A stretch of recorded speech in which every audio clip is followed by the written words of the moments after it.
You hear the number and it sounds like a victory, almost heroic, the kind of milestone that should come with fireworks and triumphant music, because a machine built by human hands has traveled farther than anything we have ever made, pushing outward for nearly half a century, surviving radiation, cold, silence, and the slow death of its own power supply. And now it has reached a distance of 1 light day from Earth, which sounds enormous until you pause for a second and ask what that actually means. And this is where I want you to slow down with me, because I remember the first time I sat with that number and felt the strange sensation that something wasn't right. Like being told you climbed a mountain only to realize you're still in the parking lot. Voyager 1 launched in 1977, long before modern computers, before the internet, before most of the technologies you use every day even existed. And since then, it has been moving at about 61,000 kilometers per hour, which is absurdly fast by any human standard. Fast enough to cross continents in minutes. Fast enough that if you could drive that speed on Earth, you would circle the planet in less than an hour. And yet, after 40-plus years of uninterrupted motion, assisted by gravitational slingshots around Jupiter and Saturn, using the cleverest orbital mechanics we could design, it has traveled the cosmic equivalent of 1 day of light travel. Now here is the thing that begins to itch in my mind. Light is not slow. Light is the fastest thing allowed by the universe. And even that speed, the ultimate speed, needs an entire day just to define the distance Voyager has reached after half a century. When I picture this, I don't see a triumphant ship racing into the stars. I see something else. I see a metal object drifting just outside the front gate of a house, and everyone inside celebrating because the door has finally opened. You might think I'm exaggerating, but let me phrase it differently, because sometimes the trick is not the number, but the comparison. Imagine you start walking at top speed and never stop. You don't sleep. You don't slow down. You just keep moving for 50 years straight. And at the end, someone tells you, congratulations. You've moved 1 day's worth of distance on the scale that actually matters, and suddenly the victory begins to feel a little strange. Not because the effort wasn't extraordinary, but because the scale is merciless. I've always liked doing this sort of mental experiment, taking something that sounds impressive and pushing it until it either grows or collapses. And here the number collapses, because 1 light day is not a gateway to the stars. It is barely the thickness of the wall that surrounds us. The uncomfortable part, and I want you to feel this carefully, is that Voyager did everything right. It didn't waste fuel. It used gravity assists. It followed the best trajectory we could compute. And still, it only reached this distance, which means the problem is not engineering incompetence or outdated technology. The problem is the size of space itself. You can almost sense the mismatch between human intuition and cosmic reality, like bringing a ruler to measure the ocean and realizing you haven't even touched the water yet. And I find that both fascinating and unsettling, because it forces me to rethink all the casual ways we talk about going to the stars, as if they were cities on a map instead of distant fires separated by emptiness, so vast that motion itself starts to lose meaning. Voyager 1 is not really racing anywhere. It is drifting outward slowly, patiently, almost stubbornly, and the farther it goes, the more it reveals not how powerful we are, but how small our reach actually is. And when I sit with that image, a tiny machine traveling for half a century just to achieve 1 light day, I don't feel triumph or despair. I feel something quieter, like the moment you realize the horizon isn't getting closer no matter how long you walk.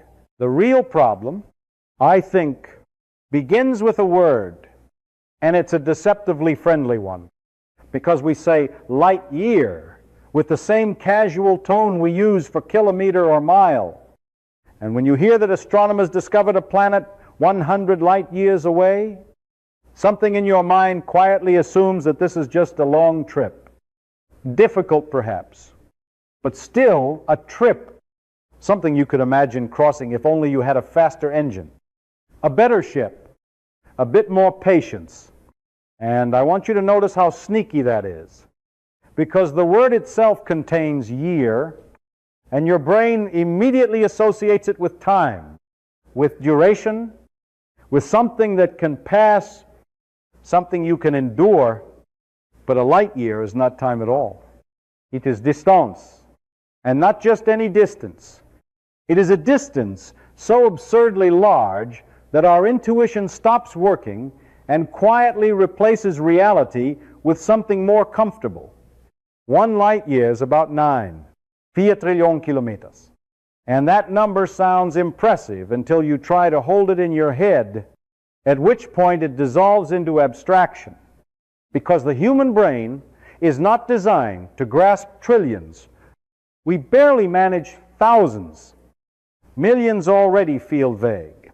And beyond that, we start thinking symbolically rather than physically, which means we stop imagining and start labeling, and the moment that happens, we lose our sense of scale. So I like to cheat a little and shrink the universe down to something you can picture, because once you do that, the illusion collapses almost immediately. Imagine Earth as a tennis ball sitting in your living room, not metaphorically, really sitting there, textured, yellow, small enough to hold in your hand, and now the moon becomes a marble placed about 2.5 meters away, which means you could stand up, take a few steps, and travel from Earth to the moon. Already that feels manageable, even cozy, and then the sun becomes a large sphere, nearly 1 kilometer away, far enough that you wouldn't see it clearly from your window, but still something within the same city. And this is where things start to break, because now you ask where Voyager 1 is on this scale, our most distant ambassador, our farthest reach after nearly 50 years. And the answer is disappointing. It would be just a few kilometers from the tennis ball, maybe in the next neighborhood, still wandering around the outskirts, still clearly part of the same local environment. And then comes the question that always changes the mood. Where is the nearest star, Proxima Centauri, in this model where Earth fits in your palm? And the answer is so strange that it feels like a mistake, because it would be about 260,000 kilometers away. Not across the country, not across the continent, but almost the real distance to the actual moon. Which means that if your tennis ball Earth were in New York, the nearest star would not be in California. It would be floating somewhere near the real moon, separated by an enormous ciel, empty gulf where nothing meaningful exists. No stepping stones, no clouds to hide behind, no halfway points, just vacuum, radiation, and a few stray atoms drifting in darkness. And suddenly the phrase 1 light year stops sounding like a journey and starts sounding like a barrier, because you realize we are not talking about traveling between cities. We are talking about crossing an ocean so large that even light, the fastest messenger in the universe, needs years just to traverse it. I remember the first time I tried to picture this honestly. Not symbolically, but spatially. And I noticed something subtle happening. My mind kept shrinking the gap automatically, like it didn't want to accept the emptiness, as if intuition itself were rebelling against the scale. And that resistance told me more than the numbers did, because it revealed that our language is constantly softening reality for us, turning walls into roads, distances into durations, isolation into adventure. And when you strip that away, when you look at a light year as pure distance instead of a poetic unit, it stops being a measure and starts feeling like a stretch of nothing, so vast that even imagination hesitates before stepping into it. Once you accept the scale, the next step is almost uncomfortable in its simplicity, because all we have to do is basic arithmetic, nothing exotic, nothing speculative. Just take the speed of something real and extend it forward in time. And I find that strangely more disturbing than any science fiction scenario, because there is nowhere to hide behind imagination. Voyager 1 is moving at about 61,000 kilometers per hour, which is already extraordinary, faster than anything humans regularly build, and it has been traveling continuously for decades. So you might think that over long enough time it would begin to cover meaningful interstellar distances. But this is where the math quietly pulls the floor out from under that intuition. Voyager took roughly 48 years to travel one light day, and a year contains 365 days, which means that to travel one light year at the same speed, you simply multiply those numbers, and suddenly you arrive at something around 17,500 years. And I want you to pause there, because this is the moment when travel stops being travel and becomes geology. 17,500 years is not a mission duration. It is a slice of human prehistory. It is longer than recorded civilization, longer than agriculture, longer than cities, longer than anything we casually associate with continuity. And that changes the meaning of the journey entirely. Imagine launching a spacecraft at the end of the last ice age, when mammoths still walked across northern plains, when humans were painting animals on cave walls and shaping stone tools, and that spacecraft moving steadily, never failing, never stopping, crossing one light year today, arriving not at a destination but merely at a milestone in empty space, and the people who launched it long gone, their languages extinct, their cultures erased, their descendants unaware the launch ever happened. At that point, the idea of exploration starts to dissolve, because exploration assumes a continuity between departure and arrival, some thread of intention connecting the two, but here the thread snaps under the weight of time. I sometimes think about how long human institutions actually last. Empires rise and collapse in a few centuries. Languages drift into incomprehensibility in a millennium. Even religions transform beyond recognition over thousands of years. And now we are talking about a single leg of a journey requiring 17 millennia, which means the entire context of the mission evaporates before the ship even approaches anything interesting.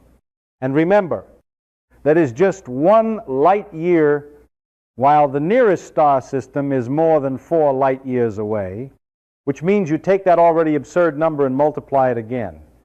And the result stretches beyond 70,000 years, a span that begins to overlap with the entire lifetime of our species as we currently recognize it. What fascinates me here is not just that the journey is long, but that the length fundamentally changes the category of the problem, because engineering assumes machines that operate within human timescales, maintenance cycle, design lifetimes, material degradation. All of that becomes meaningless when the clock runs for tens of thousands of years, and suddenly the spacecraft is less like a vehicle and more like a fossil moving through space, a relic drifting slowly between stars. The math itself is trivial, almost embarrassingly simple, and yet the conclusion it produces feels disproportionate, as if something so elementary shouldn't lead to such a profound limitation. And that contrast sticks with me, because it means the barrier is not technological ignorance or lack of ambition. It is the quiet multiplication of large numbers, and when you follow them honestly, you discover that even our fastest machines stretch across time, not like arrows, but like shadows. So you might think that all of this sounds dramatic only because we are talking about empty space, about distances without a target, and that everything changes once we aim at something real, something tangible, the nearest star, a neighbor rather than a vague direction. And I understand that instinct, because the mind relaxes when there is a destination, as if naming the place somehow makes it closer. But this is exactly where the illusion collapses completely, because the nearest star system, Alpha Centauri, is not a symbolic step away. It sits about 2 light years from Earth, which sounds modest until you remember what 1 light year already meant in cold arithmetic. If a single light year requires roughly 17,500 years at Voyager-like speeds, then the distance to Alpha Centauri stretches that to around 70,000 years. And this is not a dramatic estimate, not pessimism, just multiplication again. The same quiet math applied to a real target, 70,000 years, is such a strange span that I find myself reaching for anchors just to keep it meaningful, because otherwise it floats beyond comprehension. 70,000 years ago, humans were still spreading across continents, adapting to new climates, learning to survive ice and drought. And everything we call civilization cities, writing, science, industry has happened in only a small fraction of that interval, which means a one-way trip to the nearest star would last longer than almost everything we have ever built or remembered. At that point, the idea of exploration begins to lose its familiar shape, because exploration usually implies departure, travel, arrival, and communication, a loop of experience shared with those who remain behind.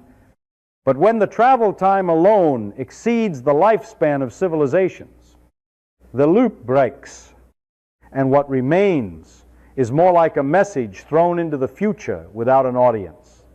I sometimes try to imagine the spacecraft itself not as a sleek vessel racing toward another sun, but as something slowly aging, its materials exposed to micrometeoroids, radiation, and the slow accumulation of tiny failures, drifting through darkness for tens of millennia. And even if nothing catastrophic happens, even if it remains intact, by the time it reaches Alpha Centauri, it would be less a visitor and more an artifact, something that arrives long after its creators have vanished. And if you place humans aboard that journey, the problem transforms again, because now you are not only transporting mass across distance, you are transporting meaning across time, and meaning decays faster than metal. A crew leaving Earth today would not arrive themselves. Their distant descendants might, if everything went perfectly, but those descendants would live in a world so detached from the original mission that the destination becomes abstract, almost mythical, like traveling toward a legend whose origin no one remembers. There is also a subtler realization hidden here, which is that Alpha Centauri is not some exotic or distant prize. It is literally the closest possible star, the easiest interstellar target available to us, the minimum challenge the universe offers. And yet even that minimum stretches beyond practical reach, which suggests something deeper than a technological gap. It suggests a mismatch between human-scale ambition and cosmic-scale separation. I find that oddly humbling, because it turns the familiar narrative of exploration on its head. Instead of a frontier waiting just beyond our current tools, we see a frontier that remains distant even under idealized persistence.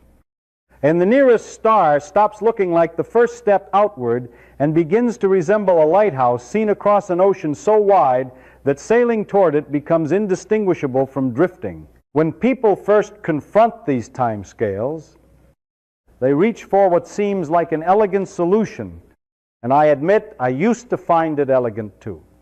The idea of a generation ship, a self-contained world traveling slowly between stars, where the original crew departs, knowing they will never arrive, but their children will, and their children's children after them, until one distant generation steps onto another world and completes the journey. And on paper it feels almost poetic, like planting a seed whose fruit you will never taste. But the moment I try to imagine it as a real human situation rather than a diagram, something starts to unravel, because you are no longer solving a propulsion problem. You are trying to freeze meaning across tens of thousands of years, and meaning is far more fragile than machinery. Imagine locking 5,000 people inside a closed metal environment, not for a mission lasting years or decades, but for 70,000 years, which is not just longer than any human institution. It is longer than most of what we call history, and immediately the ship stops looking like a vehicle and starts looking like a civilization, with politics, disagreements, boredom, ambition, fear, and the slow drift of culture. Even on Earth, with open skies and endless land, empires rarely last more than a few centuries before, transforming into something unrecognizable. Languages mutate until speakers of the original form can no longer understand them. Values shift. Myths replace facts. And all of this happens while people can walk away, migrate, rebuild, reinvent themselves. But inside a sealed ship there is no outside. No frontiere. No escape valve for social pressure. After a few generations, the mission itself becomes abstract, like a story told by ancestors. And stories change. They simplify. They exaggerate. They turn into legend. And eventually someone asks a practical question. Why are we doing this? Why maintain this trajectory? Why preserve resources for a destination no one has seen? And suddenly the ship is no longer a mission but a debate. I sometimes think about how quickly perspective shifts when environment defines reality. Because if you are born inside that ship, the corridors are not temporary. They are the universe. The artificial sky is the only sky, you know? And the idea of Earth becomes as distant as a mythic homeland, something you learn about in fragments. Maybe even something contested, doubted, reinterpreted over thousands of years. Biology itself begins to drift. Small genetic changes accumulate. Radiation introduces mutations. Isolation reshapes physiology. And the descendants of the original crew might gradually adapt to artificial gravity, recycled air, confined spaces, becoming suited to a world that no longer resembles the planet they left behind. Meanwhile, the ship's systems demand constant maintenance. Life support cannot fail even once, and that requires knowledge passed faithfully across hundreds of generations without interruption, without cultural collapse, without conflict destroying critical infrastructure, which feels less like engineering and more like hoping a fragile chain remains unbroken for longer than recorded human experience. And even if everything somehow works, if by some statistical miracle the ship arrives intact near another star after 70,000 years, the people stepping out would not be explorers completing a mission. They would be inhabitants of a closed ecosystem, suddenly confronting a universe they never expected to see. Their journey, no longer a purposeful voyage, but a slow transformation that consumed its own origin. Like a message copied so many times, the original handwriting disappears, leaving only a faint trace that something once began with intention. At this point, the natural reaction is to say all of this pessimism depends on slow technology, that Voyager is a relic of the 1970s, and we should not judge the future by the limitations of the past. And I sympathize with that instinct because physics has surprised us before. Engines improved, airplanes crossed oceans, rockets left Earth, and it feels reasonable to assume that one more leap could shrink the stars into reach. So let's be extremely generous and imagine something almost outrageous. A spacecraft capable of traveling at 10% of the speed of light, which is about 108 million kilometers per hour. A velocity so extreme that ordinary intuition collapses again, because at that speed even a grain of dust carries enormous kinetic energy, like a microscopic bullet, and a collision with something the size of a pebble would release energy comparable to a large explosive. So already we are assuming materials, shielding, and engineering that border on speculative. But suppose we solve all of that. Suppose we build the impossible machine and accelerate it successfully. Now the math changes dramatically, because at 10% of light speed, 1 light year takes roughly 10 years to cross, which sounds almost manageable compared to 17,000. And suddenly the journey to Alpha Centauri becomes about 42 years, which feels like the duration of a career, not a geological era. And for a moment the idea of interstellar travel begins to look plausible again. But then the details start creeping in, because travel time is not just cruising. You must accelerate, decelerate, navigate, explore. And if you want to return, repeat the entire process. And now the mission stretches toward 90 or 100 years, which is not abstract anymore. It is a human life. I try to imagine being on that ship, leaving Earth at 20 years old, watching everything familiar shrink into memory, spending decades inside a moving world, knowing that the people you left behind will age and disappear while you are still in transit, arriving at another star when you are already old, looking out at alien planets, not as a young explorer, but as someone nearing the end of life, and then deciding whether to turn around, knowing the return journey mirrors the first. And suddenly even this heroic speed does not feel like freedom. It feels like a commitment so total that it consumes the entire arc of existence, and this is for the nearest star, the absolute minimum challenge, because if you extend the same reasoning to more interesting targets, like systems, dozens of light years away, the numbers inflate again. 40 light years becomes 400 years at 10% light speed, which returns us to generational timescales, not because the engines are slow, but because space itself stretches faster than our improvements. There is also the quiet issue of energy, which tends to hide behind the velocity, because accelerating any significant mass to a fraction of light speed requires enormous kinetic energy. And when you estimate it even roughly, you find that launching a single large spacecraft at 10% of light speed would demand energy comparable to the total production of humanity over long periods. Meaning the mission is not just technically difficult, but economically and physically monumental. Something closer to reorganizing civilization around propulsion rather than building a vehicle.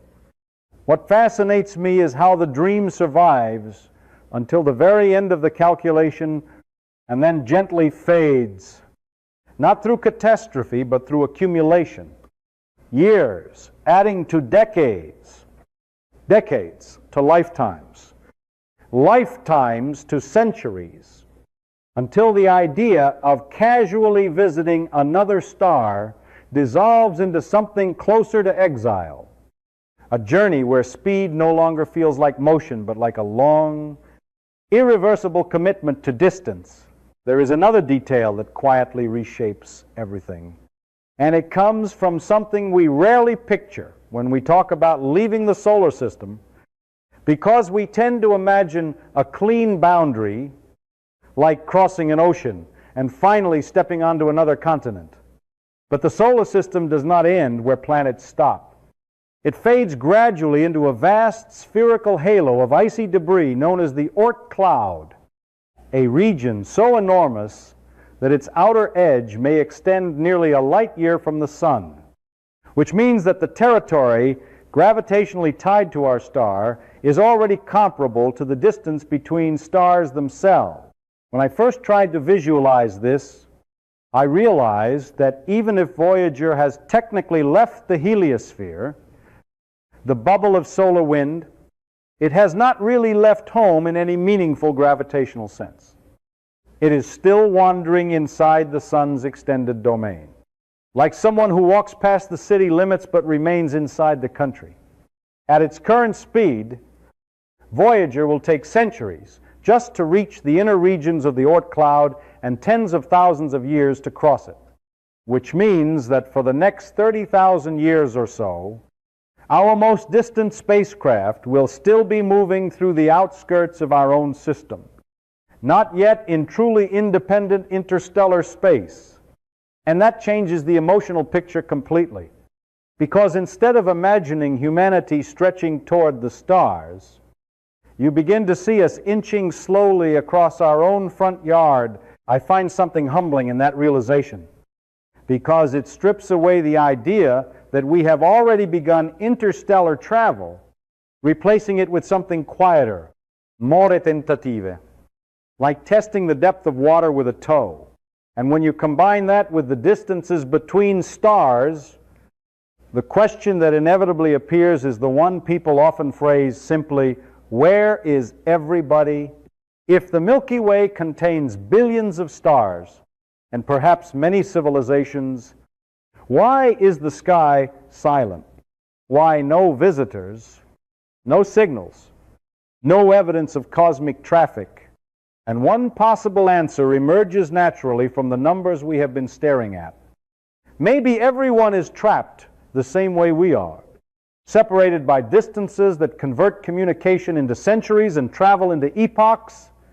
Imagine civilizations scattered thousands of light years apart, each one building telescopes, detecting faint signatures of others, perhaps even recognizing that intelligent life exists elsewhere, yet unable to reach them, unable to exchange anything more than slow, fragile signals, and even those signals stretched across time so long that the sender may vanish before the reply returns.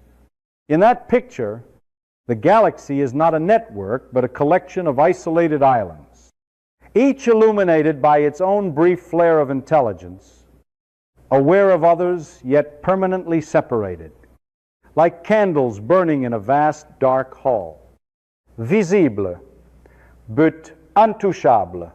I sometimes think about how different this is from the stories we tell ourselves where space is a highway connecting worlds, when in reality it behaves more like an insulator, damping interaction, stretching separation, turning neighbors into abstractions.